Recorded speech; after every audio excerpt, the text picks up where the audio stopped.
बहरावन एक पुराना गांव था जो सदियों से अपनी रहस्यमय घटनाओं और डरावनी लोक कथाओं के लिए कुख्यात था।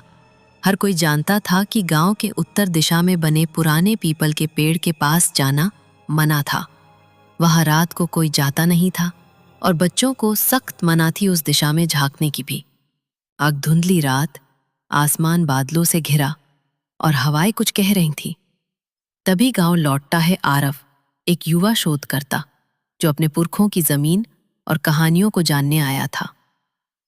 बेटवा, उस पीपल के पास मत जाना, वहां मुंजा रहता है, दादी ने कांपती आवाज में कहा। मुंजा? ये कौन है? आरव ने पूछा। दादी की आंखें गहरी हो गई। वो एक ब्रह्मचारी की आत्मा है जिसने संतान सुख की इच्छा में मृत्यु से पहले कोई संस्कार नहीं करवाया। अब वो अधूरी आत्मा पीपल के पेड़ से बंधी है। हर 12 साल में वो वापस आता है और किसी किशोर या युवा पुरुष के शरीर में प्रवेश कर जाता है।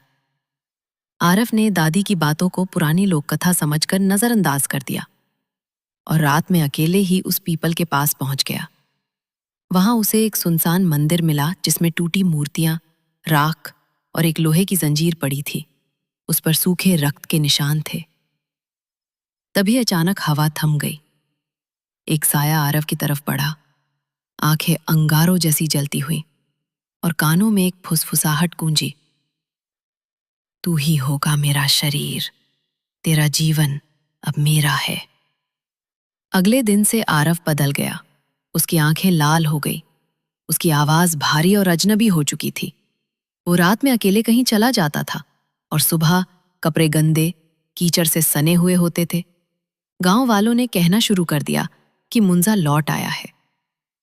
दादी ने आखिरी उम्मीद के रूप में गांव के तांत्रिक पंडित भैरवनाथ को बुलाया। उन्होंने बताया कि मुंजा को रोकने के लिए उसे उसी पीपल के नीचे अग्नि में समर्पित करना होगा जहां वो बंधा हुआ है। लेकिन मुंजा अब आरव के शरीर में था। उसे वहां ले जाना खुद मौत को बुलाने जैसा था। दादी ने अपने प्राणों की बाजी लगाई।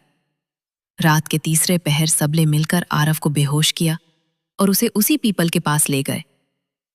पंडित ने मंत्र पढ़ना शुरू किया। ओम अग्नि तेज से स्वाहा। जैसे ही हवन शुरू हुआ, आरव की चीखें गूंजने लगी। उसकी आंखों से आग की लपटें निकल रही थीं। फिर अचानक एक जोरदार धमाका हुआ। मुंजा की आत्मा आग में समा गई। आरव बेहोश हो गया था। गांव वालों ने चैन की सांस ली। लेकिन कुछ महीनों बाद गांव के एक अन्य किशोर लड़के की आंखें लाल होने लगी और एक बार फिर पीपल के पास रात में किसी के गाने की आवाज सुनाई देने लगी। मुंजा मरा नहीं था, वो बस